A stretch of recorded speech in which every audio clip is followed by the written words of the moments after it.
बाला की शादी। बेटी, एक बार चल के लड़के को देख तो लो।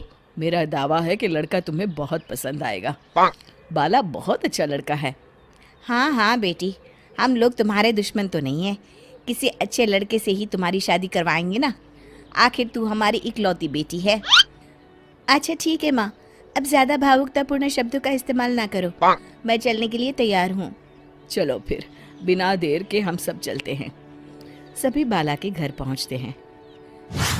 अरे क्या बात है बहन जी, अभी तक आपका बेटा नहीं आया? जी बस आता ही होगा। तभी वहां बाला आता है। लो जी, आ गया मेरा बेटा। ये लोग तुझे देखने आए हैं और ये इनकी बेटी नम्रता है। बाला के सर पर बिल्कुल बाल नहीं होते। ये देख नम्रता और उसके परिवार वालों की आंखें फटी की फटी रह जाती है। ये तो टकला है। हे भगवान, माँ पिताजी, आप दोनों एक टकले से मेरी शादी करवाने वाले थे। अरे ये तो पूरा उजड़ा चमन है।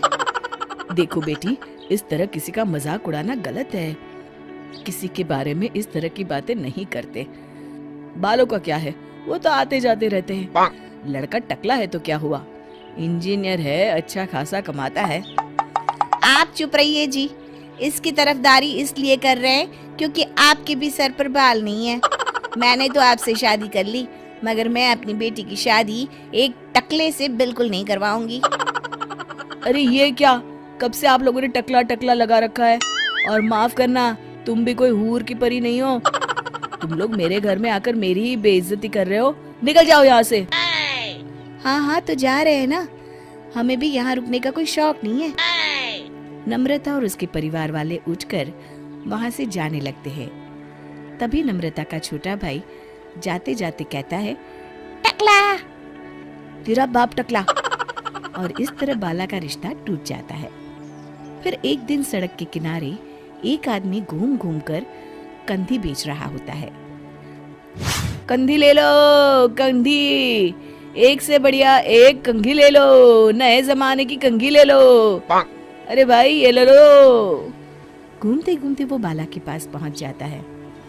अरे भाई साहब, कंधी लोगे क्या? ये लो।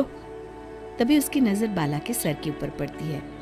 अरे माफ करना भाई साहब, आप इसे लेकर क्या करोगे? आपके सर पर तो बाल ही नहीं है। आपका तो स्टेडियम पूरा खाली है। चलता हूँ, कंधी ले लो, कंधी ले लो। कंधी वाले की बातें सुनकर बाला को बुरा लगता है। उस समय बाला को ऐसा महसूस होता है कि उसके लिए दुनिया में सबसे कीमती कोई चीज अगर है तो वो सिर्फ बाल है। बाला सड़क पर चलते हुए लोगों के बाल बड़े गौर से देखता है। चलते चलते बाला एक मंदिर के पास पहुंच जाता है। हे भगवान, तुमने ये मेरे साथ क्या किया? थोड़े से बाल अगर मुझे दे देते तो तुम्हारा क्या चला जाता? सारी दुनिया मेरा मजाक उड़ाती है। अरे भाई, आज पहला इंसान देख रहा हूँ जो मंदिर आकर भगवान से अपने लिए बाल मांग रहा है। बेटा, भगवान ने तुम्हें सब कुछ तो दिया है, अच्छी सेहत है, अच्छी नौकरी है। लगता है तुम्हारी तबीयत ठीक नहीं है। घर जाओ, सब ठीक हो जाएगा। बाला वहां से चला जाता है। घर पहुंचकर बाला खाना खाता है और अपने कमरे में सोने के लिए चला जाता है। फिर सुबह जब बाला सोकर उठता है तो आईने के सामने अपने आप को देखकर हैरान हो जाता है। बाला के सर पर एकदम घने बाल आ जाते हैं। बाला खुशी से झूम उठता है। अरे ये तो चमत्कार हो गया, मेरे सर पर बाल आ गए। लेकिन ये हुआ कैसे? बाला अपने सर पर बाल देखकर खुशी से पागल हो जाता है और अपने घर वालों से जाकर कहता है, माँ, जादू हो गया, जादू, मेरे सर पर बाल आ गए, बाल। अरे क्या हो गया, सुबह सुबह चिल्ला क्यों रहा है? पिताजी ये देखिए, एक ही रात में अचानक मेरे सर पर बाल आ गए। चमत्कार हो गया। अरे बस कर, कोई चमत्कार वमत्कार नहीं हुआ है। तेरे सर पर ये जो बाल है ना, वो नकली है। रात को मैं तेरे लिए लेकर आया था और जब तू सो रहा था तो मैंने तुझे पहना दिए थे।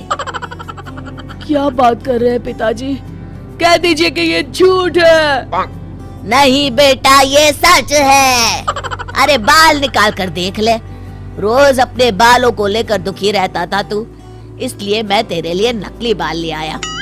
अब ना तुझे कोई टकला नहीं बोलेगा। जा बेटा, जी ले अपनी जिंदगी। अगले दिन बाला अपने दोस्तों के पास जाता है। क्यों रे बब्बन, कैसा है तू? आए, कौन है तू और मुझे क्यों मारा? अबे मैं बाला। ये क्या मजाक है? मेरा दोस्त बाला टकला है। एक मिनट, अरे हाँ रे, तू तो बाला है, लेकिन तेरे सर पर अचानक बाल कैसे आ गए? और वो भी इतने सुंदर। सब भोलेनाथ की कृपा है। भाई मुझे देख, काश मेरे ऊपर भोलेनाथ की कृपा हो जाती। अरे कम बालों की वजह से कोई लड़की शादी नहीं कर रही है। हाँ यार, सही कहा, मेरा भी अब तक यही हाल था। मैं ना कल ही अपनी एक अच्छी सी तस्वीर खिंचवा कर अखबार में शादी का इश्तिहार दे देता हूँ, फिर तो मेरी लाइफ सेट है। चलता हूँ दोस्त। बाला वहाँ से चला जाता है। अगले दिन, माँ, मैं अपनी शादी का इश्तिहार देने वाला हूँ, ये देखो मेरी फोटो। ये तो बहुत अच्छी है बेटा।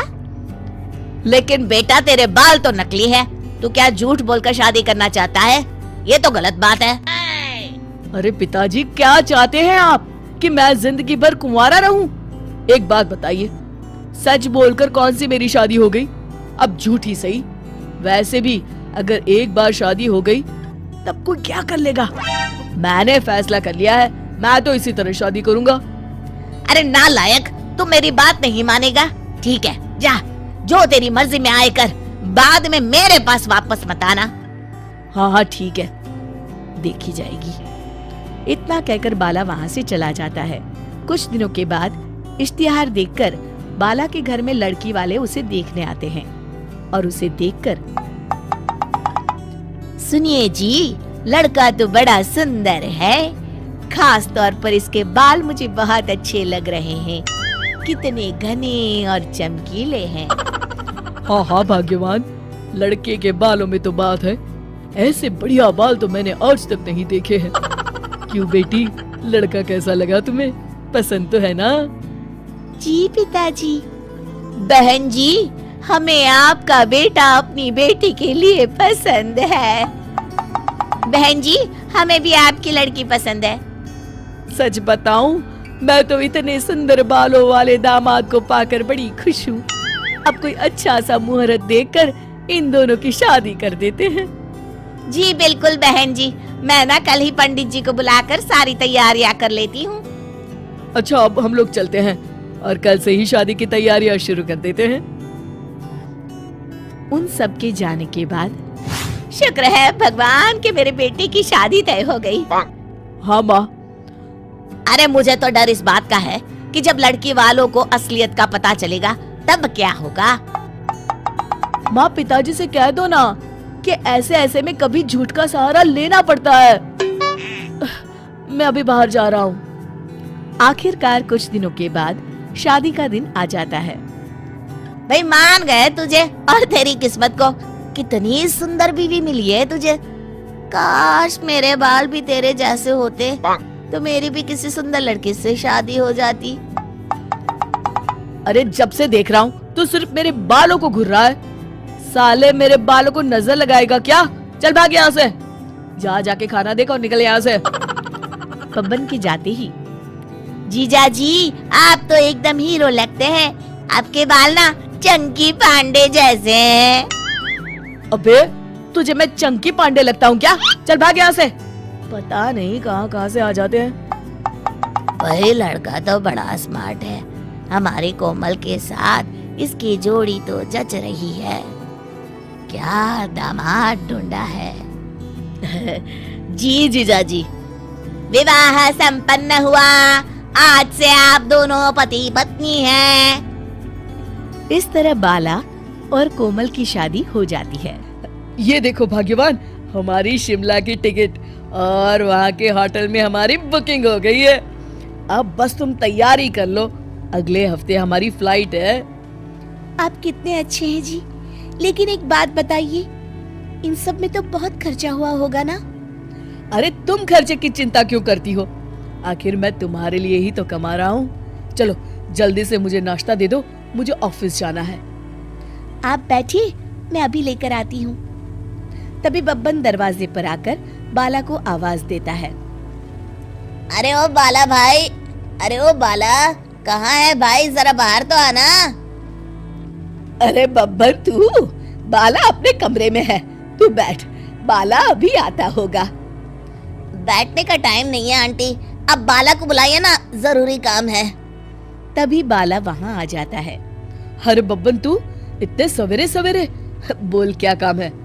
और ये आदमी कौन है तेरे साथ? अभी बताता हूँ। देखिए डॉक्टर साहब, ये मेरा दोस्त है। मुझे ना मेरे सर पर इसकी तरह ही घने और सुंदर बाल चाहिए। मुझे इनके बालों को चेक करना पड़ेगा। हे भगवान, मर गया रे, अब क्या करूं? ये डॉक्टर का बच्चा मेरे बाल चेक करेगा तो सबको पता चल जाएगा कि मेरे बाल नकली है। अरे कमीने बब्बन, तेरा सत्यानाश हो। क्या हुआ बाला, क्या सोच रहा है? अरे बब्बन, तू भी बड़ा अजीब है। ये सब क्या बेकार के काम करते रहता है। देख, मुझे ऑफिस जाने में देर हो रही है। अरे इतनी भी क्या जल्दी है, बस डॉक्टर साहब अभी तेरे बाल चेक कर लेंगे। अरे आपकी इतनी सुंदर बाल हैं, इन्हें चेक करने दीजिए ना। मर गया रे, ये भी यहाँ आ गई। अब तो मैं गया काम से। नहीं नहीं, मुझे अपने बाल नहीं चेक करवाने, तुम जाओ अपने कमरे में। सुनो बब्बन, मुझे लगता है कुछ तो गड़बड़ है। हो ना हो जरूर इसके बाल नकली है और इसीलिए ये इतने नखरे कर रहा है। हाँ डॉक्टर, मुझे भी ऐसा ही लगता है। रुकिए, मैं कुछ करता हूँ। अरे बाला, तू भी यार, इतनी छोटी बात में कितने नखरे कर रहा है। ला, डॉक्टर साहब को अपने बाल दिखा। अरे नहीं नहीं। अरे बस कर, क्या लड़कियों की तरह नखरे कर रहा है। आइए आइए डॉक्टर साहब। अरे नहीं नहीं, दूर हट। खबरदार, अगर किसी ने मेरे बालों को हाथ लगाया है। अरे ये तो हद हो गई, आप सच में बहुत नौटंकी कर रहे हैं। अब तो मुझे सच जानना ही है। बब्बन बाला को पीछे से पकड़ लेता है। डॉक्टर साहब जल्दी आइए। अरे बब्बन छोड़ मुझे, मर गया रे। नहीं, अरे कोई बचाओ मुझे। डॉक्टर बाला के बाल पकड़कर खींच लेता है और बाला के नकली बाल डॉक्टर के हाथों में आ जाते हैं। हे भगवान, ये क्या? मेरा पति तो टकला है।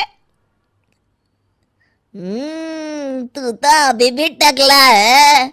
अच्छा, तो तू नकली बाल लगाकर सबको उल्लू बना रहा था। हाय हाय, मैं तो मर गई रे, लुट गई रे, बर्बाद हो गई। मेरी शादी एक टकले से हो गई। हाय, अब मैं क्या करूं? अरे भाग्यवान, मेरी बात तो सुनो। कुछ नहीं सुन रहा मुझे।